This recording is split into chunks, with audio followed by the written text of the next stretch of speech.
திருவண்ணாமலை அருணாச்சலேசுவரர் கோவிலின் தொன்மையை பாதுகாப்பதுடன் பக்தர்களுக்கு போதுமான அடிப்படை வசதிகளை ஏற்படுத்தி கொடுப்பதை உறுதி செய்ய வேண்டும் என கோவில் நிர்வாகத்துக்கு சென்னை உயர்நீதிமன்றம் உத்தரவிட்டுள்ளது.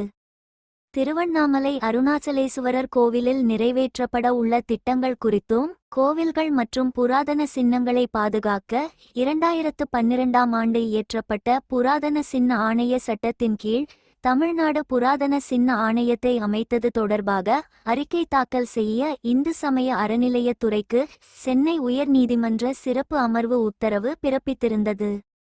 இது தொடர்பான வழக்கு நீதிபதிகள் ஜி. ஜெயச்சந்திரன், எஸ். சவுந்தர் ஆகியோர் அடங்கிய சிறப்பு அமர்வில் இன்று விசாரணைக்கு வந்தது. அப்போது இந்து சமய அறநிலையத்துறை தரப்பில் இந்திய தொல்லியல் துறை ஓய்வு பெற்ற தலைமை இயக்குனர் நம்பிராஜன் தலைமையில் 14 உறுப்பினர்கள் கொண்ட புராதன சின்ன ஆணையத்தை அமைத்து தமிழக அரசு இன்று ஜூலை 16 உத்தரவு பிறப்பித்துள்ளதாக தெரிவிக்கப்பட்டது. அந்த ஆணையம் கோவிலின் 4வது பிரகாரத்தில் கட்ட துவங்கியுள்ள காத்திருப்போர் கூடத்தை ஆய்வு செய்து ஜூலை 29ஆம் தேதிக்குள் அறிக்கை தாக்கல் செய்ய வேண்டும் என நீதிபதிகள் உத்தரவிட்டனர்.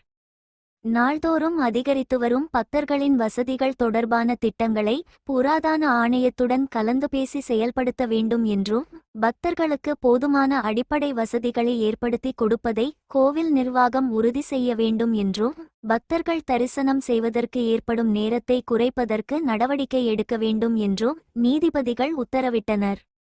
கோவிலுக்கு வெளியில் மேற்கொள்ளவுள்ள கட்டுமானங்கள் குறித்த திட்டங்களை புராதன ஆணையத்திடம் ஒப்புதலை பெற்று பணிகளை தொடரலாம் என்று நீதிபதிகள் உத்தரவிட்டுள்ளனர். மேலும் கிரிவல பாதையில் தற்காலிக கடைகள் மற்றும் சந்நியாசிகளால் பக்தர்களுக்கு இடையூறு ஏற்படுவதை சுட்டிக்காட்டிய நீதிபதிகள் காவல் கண்காணிப்பாளருடன் இணைந்து ஆக்கிரமிப்புகளை அகற்ற மாவட்ட ஆட்சியருக்கு உத்தரவிட்டுள்ளனர். சந்நியாசிகள் என்ற போர்வையில் சட்டவிரோத நடவடிக்கைகளில் ஈடுபடுவதை தடுக்க திருவண்ணாமலையில் தங்கியிருக்கும் சந்நியாசிகளின் எண்ணிக்கையை கணக்கெடுக்க வேண்டும் என்றும் உத்தரவிட்டுள்ளனர். திருவண்ணாமலை மலையடிவாரத்தில் உள்ள அனுமதி இல்லாத கட்டிடங்களுக்கு எதிராக நடவடிக்கை எடுக்கவும் அவ்வாறு எடுத்த நடவடிக்கை குறித்து 30 நாட்களில் அறிக்கை தாக்கல் செய்ய வேண்டுமென மாவட்ட நிர்வாகத்துக்கு உத்தரவிட்ட நீதிபதிகள் வழக்கின் விசாரணையை ஜூலை 30ஆம் தேதிக்கு தள்ளிவைத்துள்ளனர்.